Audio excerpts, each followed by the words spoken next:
Hello everyone. So it has been a few weeks since most companies have come out with any new makeup products at all.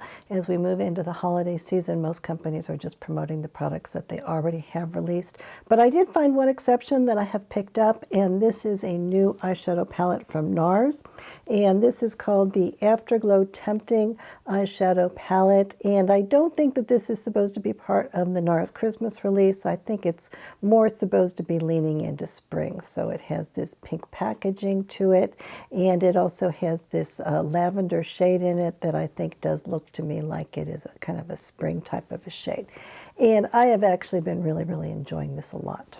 And Nars is suggesting that this is a lavender haze type of a palette, so they are saying that in addition to that orchid shade, that there also are rose and tan and purple type of shades in it. And I think that that is the case, but I also think that all of these shades are kind of muted and grungy enough that it is possible for me to wear it pretty easily. So I don't feel like I often do all that well with purples if they're very bright that are in eyeshadow palettes, and I also feel like a lot of the Nars palettes that have been released over the past couple of years, they all kind of look the same to me, and so I've kind of lost interest a little bit in some of them. But I think that this one was a little bit interesting enough that I was really kind of excited about picking it up, and I do think that it has worked out really well for me on my fairly muted complexion.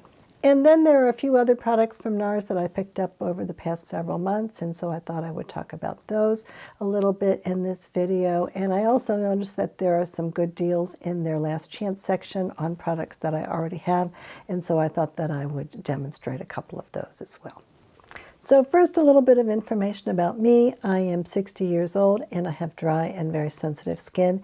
And over the past 4 years, I've tried more than 1,000 makeup products with the goal of finding some products that can help me to look a little bit fresher and a little bit younger without exacerbating the look of my wrinkles, and definitely without causing my skin any irritation. And one thing that I have found is that there are certain ingredients that always do irritate my sensitive skin, and I know that these same ingredients tend to be very irritating for many other people as well, so I just don't talk about products that contain these ingredients on this channel.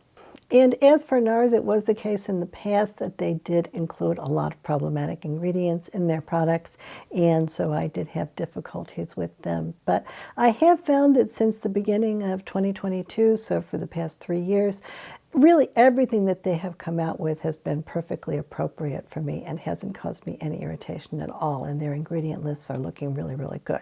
So I think that of the big mainstream companies that are out there, that they have done a really stellar job of becoming a company that has much cleaner ingredients and that is very appropriate for many people who do have sensitive skin, and that they managed to do this without sacrificing any of their product quality and really without people even noticing it. So that has been a real accomplishment for them. And so I did shoot some footage of me using a variety of Nars products to create a couple of different full makeup looks.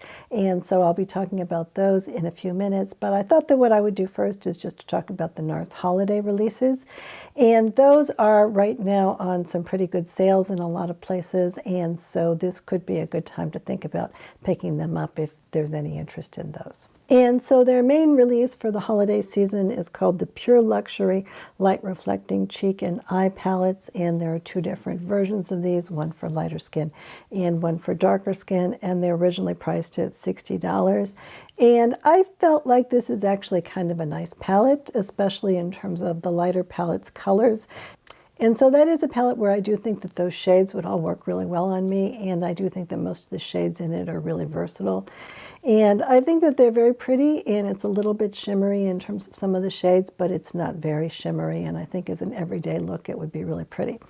And I have looked at this palette and sort of tried it out in some stores a number of different times, maybe half a dozen times, and I do really like it. And the only reason that I haven't picked it up is just because I feel like it's a little bit late in the season to be talking about this too much, and that most people that are interested in this palette have already looked at other videos about it or have decided whether they want it or not, and that there's a limited amount of money that I have to spend. But I do really like this, and I'm a little sorry that I missed it when it first came out.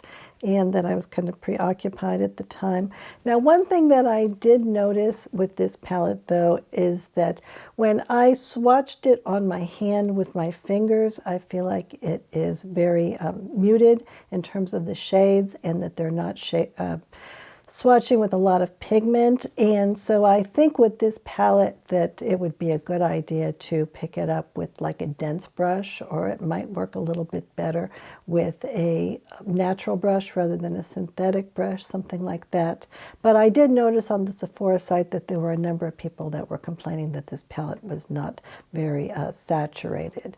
And I think that for some people that it probably would be just not saturated enough. It is a fairly light color shading palette, but it also is the case that I think that if you use special techniques to put it on, that it would work fine. And I didn't have any problem with it when I actually tried it with a more dense brush. And then there's an eyeshadow product that was called Gold Rush that was $22, and there's a Gold Dust Light Reflecting Setting Powder for $40. And so for this first makeup look, I am going to be focusing mostly on using this new Afterglow Tempting eyeshadow palette. And so I decided to streamline things a bit and just use concealer and not put on a foundation so that it would be a quicker makeup look. So I am using both the Jones Road Neutralizer Pencil in the shade Light Peach and the Jones Road Face Pencil in number 5, just to cover over the dark circles under my eyes and a few other little blemishes on my face. And then I'm using the Jones Road Brow Pencil, which is what I always use when I want to do a really quick makeup look, because it really is the only product that I can use that doesn't require me to do multiple steps, and that does create kind of a plausible brow look, because it does have texture in the pencil, little fibers. And then I'm just putting a little bit of the Slip Tint Concealer on my eyes as a eyeshadow primer. And I think that this is better than the eyeshadow primers that are out there, because it does cover over some of the darkness on my eyes, and it also is really gentle. And so it doesn't irritate my eyes itself, and I think that it tends to protect my eyes from the pigments that are in the eyeshadows or any other ingredients that are in the eyeshadows, so that they're less likely to get irritated. But I have found with the Nars eyeshadows recently that I really haven't been bothered by them, even when I haven't been using a primer, and that they do seem to be really gentle at this point, at least in terms of what I can tolerate. And then I also am using another new product from Nars that I picked up recently, and this is called Interstellar Light Reflecting Prismatic Powder. And it is kind of a swirl with purple and peach in it, and it is part of their light reflecting powder line. So these are really more just like finishing powders with just a tiny little bit of mattifying in them, but they're really not intended to set a foundation or anything like that. So I just used concealer today, and so I thought that it was appropriate just to put a little bit of this on top of that. So these Jones Road face pencils, they do go on very dry. It's really necessary to put a little bit of moisturizer on under them. And so it's not really necessary to set the powder under my eyes, which I think is really a good thing. And so what I just did with this is just to add a tiny little bit of a finishing look to my skin. And it just has a little bit of a shimmer in it. And the purple color and this peach color, I don't think that they probably really show on my skin at all, but I do think it's a very pretty type of very muted finishing powder with just a tiny little bit of a shimmer that I think is kind of youthful and kind of attractive, especially when we're in the winter months and the sun is not really light, and a little bit of reflective quality can be kind of a pretty thing. And there is a loose version of this, and so I looked at the ingredient list for both of them, and I thought that in terms of the ingredients that I thought might be problems for me, that this one really had fewer of them, and that the loose powder surprisingly seemed like it might be possibly more problematic for me, so I did skip that one. And I think that especially if I'm just wearing a concealer and I'm not wearing anything else on my face that's going to be reflecting light, that I think that throwing on a little bit of something like this can be an attractive thing. And then Nars has another product that they came out just within the past few months, and this one is called the Sex Appeal Light Reflecting Blush. And so this one is actually made in Italy, so it's a different formula and it's a different factory than most of their regular blush. And it does have a little bit of a shimmer to it, and it's almost exactly the same color as my skin. And I did notice that with regard to their regular Sex Appeal blush as well. So this is a shade of color that I think that it's supposed to be really popular among people who have very, very light skin, and that there are certain people that are from Korea, for instance, that really do like that shade of blush. And for me, I feel like it's really just usable as a setting powder, and because that one doesn't have a shimmer in it. And this one does have a marked shimmer in it. It's more like a highlighter, I think, for most people. It's really not, it really shouldn't be labeled as a blush at all. And I think that on me, it's exactly the same color as my skin, just about. And so when I use it, it really just kind of blends into my skin. And it's really just offering a very small amount of highlighting that looks very natural. And I kind of am a fan of that kind of look. So I'm not sorry that I bought it. And I have seen these on some pretty good deals recently. So I think if you could pick this up at a lower price, then at least for me, it's been a nice product. But I do think they started them out as being priced pretty high. And then with regard to this new Afterglow Tempting palette, this is a palette that is talc-free, and I think that I'm not seeing any ingredients in it that I was concerned about. There are some that are derived from seaweed, and that does sometimes concern me a little bit because I'm fearful that the seaweed might be contaminated, and I do think that that's actually sometimes the case, but I haven't found this to be irritating for my eyes at all, and I've been using it quite a bit, and I'm not seeing anything like aluminum powder or fragrance or anything on the ingredient list that would actually concern me. And so what I realized about this palette after I bought it is that there's really just 3 matte shades in it. So the 3 matte shades are this purplish color, and then this color up here, which is kind of a reddish medium brown, and then this color down here, which is darker and is a little bit leaning purplish brown. Some of the other colors are more like a sparkly type of a shade, and then some of them are more like topper shades. And so I would have been a little bit nervous about this, but I feel like the looks that I have been getting have been so good, really across the board, regardless of what I've been doing, that I've been really happy about it. And I feel like it's really easy with this palette for me to either lean in a little bit with this purple shade here, or I can totally ignore that purple shade and have it be more of a brownish, slightly lavender look. And I do think that the topper shades work really well with the mattes. So I generally do prefer a slightly shimmery eye. And so I can use all of those shimmer shades with the 3 mattes in this palette. And I think that they would work really, really well with other kinds of matte palettes as well. So typically when I put on eyeshadow, I'm really just putting 1 shade over the entire mobile lid. And then I bring it up a little bit so that you can see it even when my eyes are open, because that seems to be working better with my hooded lids, and that is a trick that a lot of different people have suggested for people that are getting older or who have hooded lids. And then in addition, I usually put 1 shade over in the corners, on the outer corners, just to try to add a little bit of dimension. And then I often will use a darker shade as an eyeliner. And I would have been a little suspicious about this palette because these shades do lean a little bit red. And I feel like putting too much red right around my eyes might make me look like I have some kind of eye irritation. But in this case, I think that all of these shades are so leaning brown that it's been really, really easy for me to work with. And all of the eyeshadow looks that I've gotten have been really pretty. And then usually at the end, I will just put a little tiny bit of shimmer over the entire look. And I think that when I do that, it really is looking more like I'm wearing a sort of a one and done shade that's a little bit more interesting, rather than that I have a fancy eyeshadow look on. And I think that considering the style, and that a lot of people are not really thinking that elaborate palette looks are really in style, I kind of like the way that that works out. So I'll take off my glasses and I'll just show you what I put on today, and I just threw it on.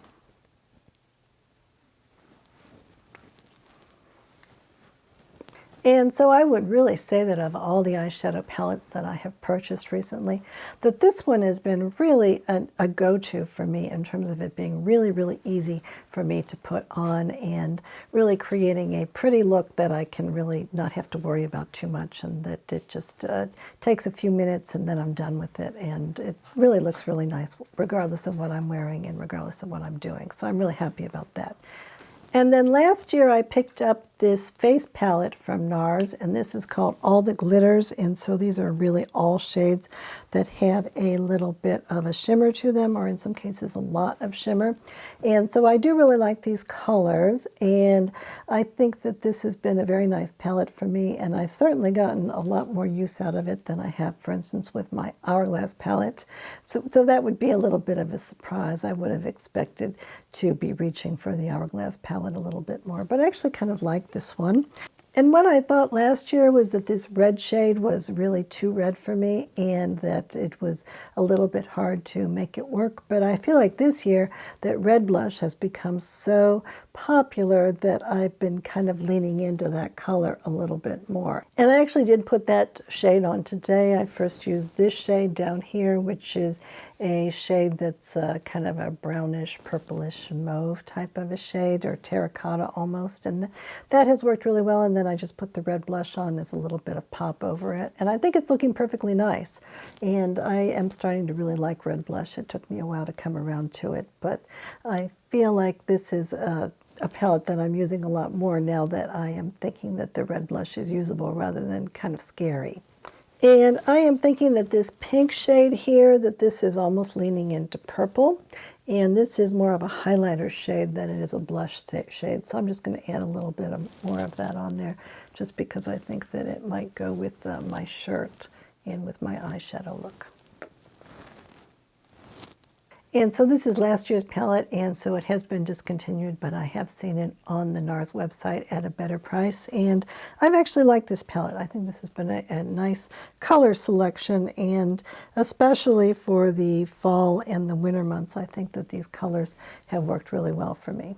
And this, by the way, is made in Italy, and it's more of like a baked gelée type of a formula, and it did have, you know, the pressings in it that I've worn off because I've used it enough. And I think that in terms of how this goes on and in terms of the slight shimmer that it gives to my face, it is kind of an elegant look. And I do really like the regular Nars blushes that are made in Canada. I think that those really come in some really terrific colors and do look nice on me. But in terms of a look that's a little bit more refined and that does have a little bit of elegance to it, I think that this particular formula is quite nice. And one thing that I have found this year is that when I am wearing a red lipstick, that it does help to put on a little bit of some kind of a red blush, like either the red blush that is in that kit or one of the other red blushes that I have. And in the past, what I would tend to do is to just use a little bit of the red from the lipstick and to put a little bit of that on my cheeks. But I think that sometimes it's nice to have an actual blush to do that with, and that the one in this palette has worked well for that especially. And then I've continued to be a fan of the Westman Atelier I Want You mascara, and so I am working to use this little one up that I got in a holiday kit from Westman Atelier before a few months have gone by and I feel not comfortable using it anymore, and I do think this is really holding up really nicely. And then in terms of the Nars Explicit lipsticks, I am finding that the more that I use these, the more that I really like them. And the things that I like about them are that they go on really easily and that they are staying on really well. And that I am finding that even after I have gone for a considerable length of time, I can still see the lipstick on my lips and that they are wearing really well and that they wear out down pretty evenly. And I also like the fact that they are actually moisturizing. And I think that they're much more moisturizing than many of the other nice lipsticks in my collection. And the obvious comparison for these have been the Lisa Eldridge lipsticks that are called Rouge Experience. And I do have this lovely case, and I can't say enough nice things about this case. And the lipstick that is in the case is very nice. But still, when I am reaching for a lipstick and when I am noticing that the lipstick that I'm wearing is really enjoyable, it seems to be much more likely to be these Nars lipsticks. And I still feel myself drawn to keep buying more of them. So I have 3 of them so far, and I actually just picked up a new one. So I got a coupon yesterday from Ulta that they told me was going to be expiring and that it was 25% off of any product at Ulta that was not on sale. And so the first thing that I thought of was just to buy another one of these lipsticks. So whether this is my favorite lipstick in my collection, I'm not sure. I think I'm going to do a video on that soon. But I do really, really like these lipsticks, and I am increasingly impressed by them. So the shade that I am wearing today is one called Liaison. And this one is a fairly light shade for me, and I felt like it was probably going to be a little bit too light when I looked at it on camera in the past. And so what I did is put it on over a lip liner, and I do feel like this has worked really, really well with a variety of lip liners. So the lip liner that I put on today is this one from Glossier, which is called Bit. And this one is kind of a pink shade, so it darkens it up a little bit. And then when I put this, this shade over it, it really just doesn't add a lot of color to it, but it's, I think it looks really pretty that way. And in the video footage, what I did is to use one of my favorite lip liners, which is Mob M1990. And this is a recreation of the Spice MAC lipstick that was really popular during the 1990s. And that is really different than the color of MAC Spice today. And I think that that is a really easygoing color and that it does work really, really well with this shade also. So that's what I put on in the video in the first lipstick look. And then I went ahead and put on the other 2 lipsticks that I have so far. So the second one is Body Heat, and that one is kind of a brownish color, a little bit warm, and I think of it kind of as being like a tea color. That might be how they're describing it. And then the third one is Rendez-Vous, which I think is kind of a brownish, reddish type of a color that I think is especially nice for fall.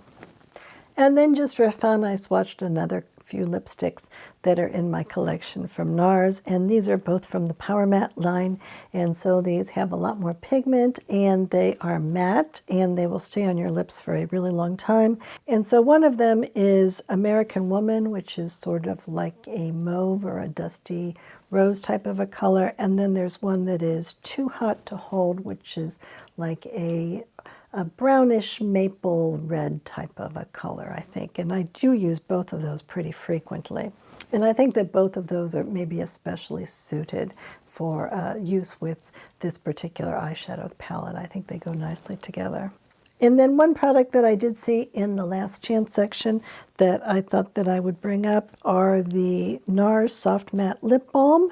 And this one I have in the color Unrestricted. So this is one of those lipsticks that is supposed to be the same color as your lips, or of other people's lips, I guess.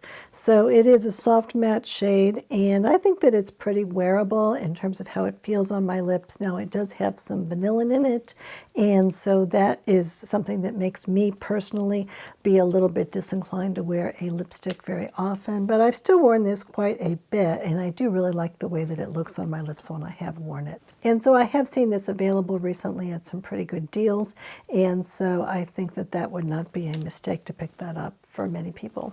And over the past few months, Nars has also released a couple of eyeshadow quads, and I do tend to be a big fan of their eyeshadow quads, and so I often do pick these up.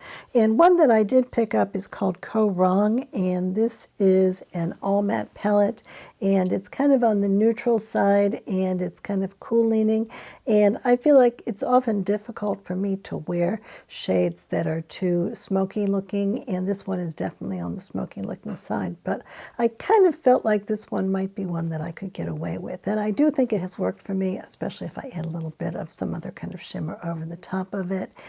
And I'm thinking that I'm going to do a video pretty soon where I compare a few different smoky type of eyeshadow palettes, including the one from Makeup by Mario, the newer one. And so I think I will save that one to compare in that video. But I do think it's been a nice palette for me. And then this one is one that I picked up at the beginning of last year, and this is called St. Paul de Vence.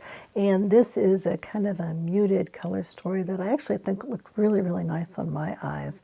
I do tend to like sort of muted colors a lot of the time. And I did do a video on this. They released this as part of Chinese New Year, but now you can get one that is just a regular permanent palette from Nars, or at least somewhat permanent.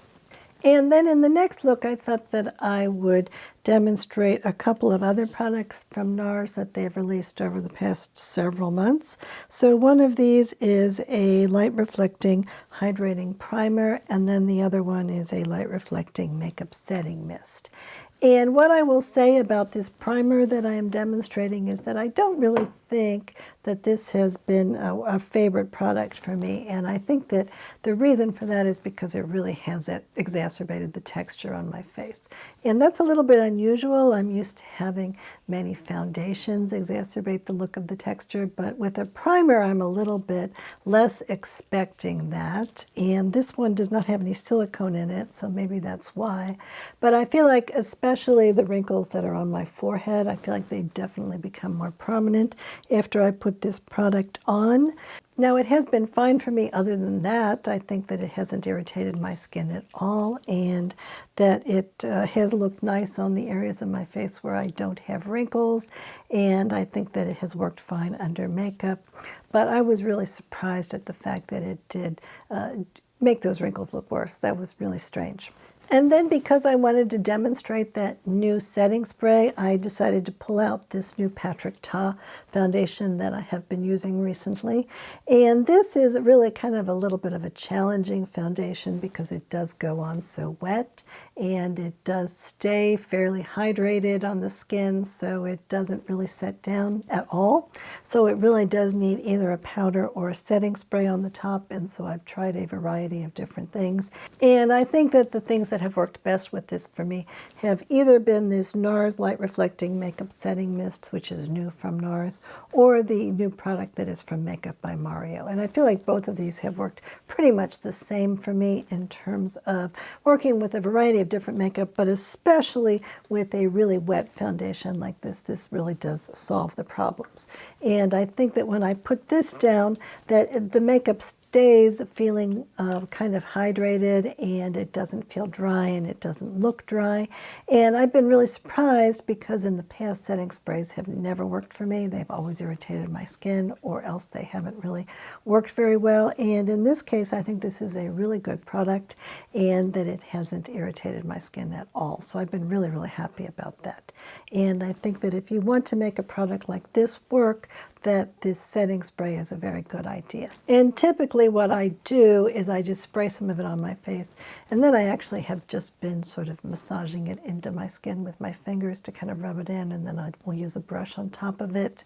So I don't think that it's been disturbing my makeup when I'm doing that, and I think that it has worked really, really well. And then as a comparison, I am putting on half of my face the Nars Perfecting Powder, and I have this in the shade Creek, and this came out maybe 18 months ago or 2 years ago. And I think that it's been working really well for me. The ingredients seem to be fine. It hasn't been irritating, and it works fairly well over a variety of different foundations. And I do think that it worked okay for me over the Patrick Ta foundation. I don't think it was a failure, but I don't think it was nearly as good as what I am getting from the setting spray. And I do think that the side that has the perfecting powder on it, that it is much more matte and that it's less glowy and that the feeling is much more dry. And I do really prefer the side with the setting spray on it. I think that that is a really lovely product, and that it does work especially well with these dewier kind of foundations that you want to look dewy. You just don't want them to be wet and sticky. And then for this eyeshadow look, I am using the Orgasm Rising eyeshadow palette that came out maybe 18 months or 2 years ago. And I think this is a nice palette too. This one really leans more into just being warm, and then there's a few shades in this that are pink. and so it doesn't have that purplish vibe going on with it, but it doesn't look too pink for me. I'm always afraid with eyeshadow palettes, again, that my eyes are going to look like I have an eye irritation problem going on, and I certainly don't think that that is giving this. And even though it has a couple of shades in it that are clearly pink, I think that in general this is more of a warm eyeshadow palette, and that there's a couple of those warm shades of pink, and that the rest of it are more like browns that are leaning a little bit more into coppery type colors. And I actually do really like this. I think that the new palette is a little bit more modern looking, and I think that it's also really nice to be able to wear those purples for me. But I think this is a perfectly fine palette too, and I have used it quite a bit over the past year or year and a half since I got it, and I think that I've seen this on some really good deals, and if you can get it for half price, and I've seen it a few different times on the Nars website for half price, then I think this is a really nice product that you could pick up as a nice little holiday gift or as a little pick-me-up type of a gift for yourself. I think that at that price it's actually really reasonably priced. And then I also have another blush palette, and this one is called Orgasm Foreplay. And so this is again made in Italy, and I think that the blush formula is nice in this one also, and that the colors are a little bit more difficult for me at this point. I think that this Orgasm shade up here, that this is looking a little bit dated as far as I'm concerned, especially when I'm using it with powder. And then this color down here, this is the Orgasm that is supposed to be for darker skin tones, and that one's a little bit darker. And this gold one, it's quite shimmery. I think that this gold color is really too shimmery for me. And I do like this color down here, which I think is called Orgasm Rush. So this is kind of like a bronzy pink color, and I think that that one is actually kind of attractive. And I know that that is probably supposed to be for darker skin tones too. But the fact that it has that brown in it, I feel like if I use it in a kind of a muted way, that it's working for me. So I don't think this is a bad palette, and I've been able to use it a little bit, but I feel like it's kind of showing its age a little bit. And then on the Nars website, in the last chance section, I'm seeing a few other products that I haven't seen, but that I think could be appropriate for some people. So I'm seeing the Afterglow Irresistible Eyeshadow Palette. And that one is, I think, for people with a little bit darker skin tones, if I'm not mistaken. It seems like that to me anyway. That's why I never picked that up. That is $60, so that's a really large palette. And I think it does have a variety of shades in it. But I think at half price that would not be such a bad deal either. There is a newer eyeshadow quad that is called Osaka Light Reflecting, and I've seen a few people demonstrate that, and I haven't been all that impressed with it, so that's why I didn't pick that one up.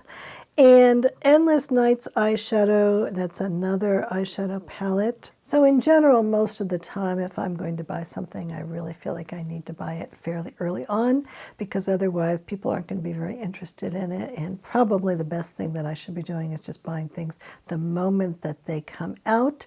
And so that is a fairly non-economical way to do shopping. But I think that if I didn't have this channel, I would do a lot of shopping on, for instance, the Nars Last Chance page, because I think that some of those products are really good quality, and that they look really just as pretty as the new stuff, and that they really are ones that I could get a lot of use out of and not spend nearly as much money on them. So I think that that could be worth considering, both for myself and as holiday type gifts. I think as holiday gifts, they seem like they're really nice for the amount of money that they may be costing.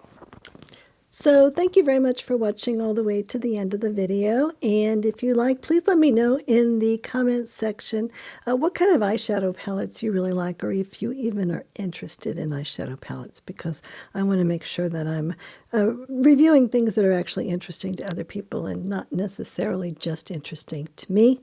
In addition, if you haven't subscribed to the channel yet, then I hope you will do that. And if you like this video, then I hope you will hit like. And Coco and I do love you very much, so thank you very much for watching. Goodbye. Ba-da-ba-da-da-bum,